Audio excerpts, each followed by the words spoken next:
This video I'm going to show you how to add in an assignment and add some actual files to that assignment, and I'm using a different recording software this time. I switched over to a PC and I'm using a program from iSpring called FreeCam.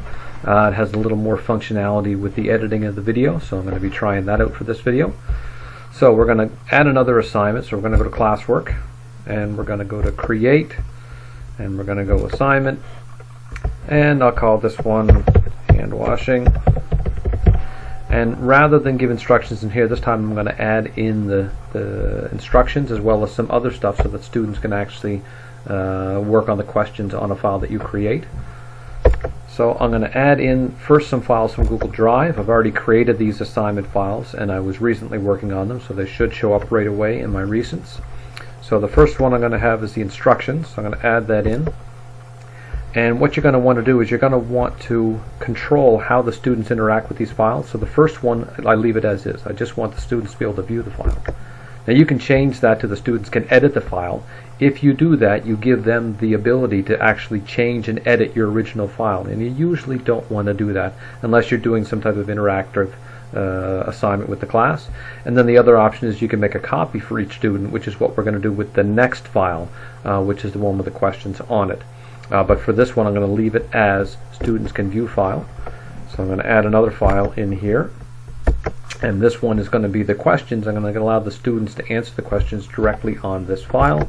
So that one's called Student Questions, and again I'm going to change that one to make a copy for each student. And what that will do is when they log into the assignment, there's a file in there waiting for them that has a copy of the questions that you created on your own separate file.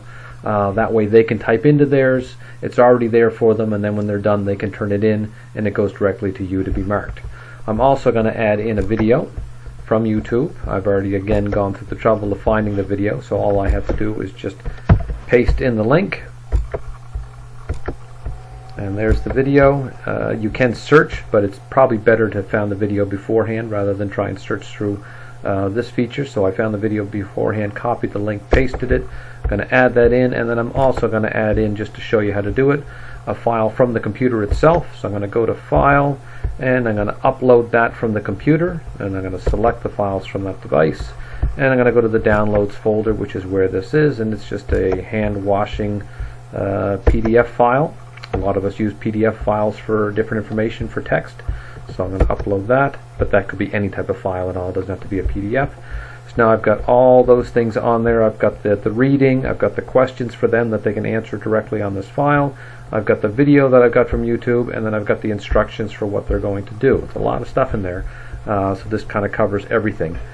And again, I'm going to put that under my topic just to keep it organized for me, and then I'm going to assign it, and then again your students will be able to go on to this. They'll be able to see those questions. They're going to be able to type directly on there, and when they're done they'll turn that in, and then you'll get a little feedback from the assignment in Google Classroom showing you that they've done it, how many have completed it, and then how many have not completed it.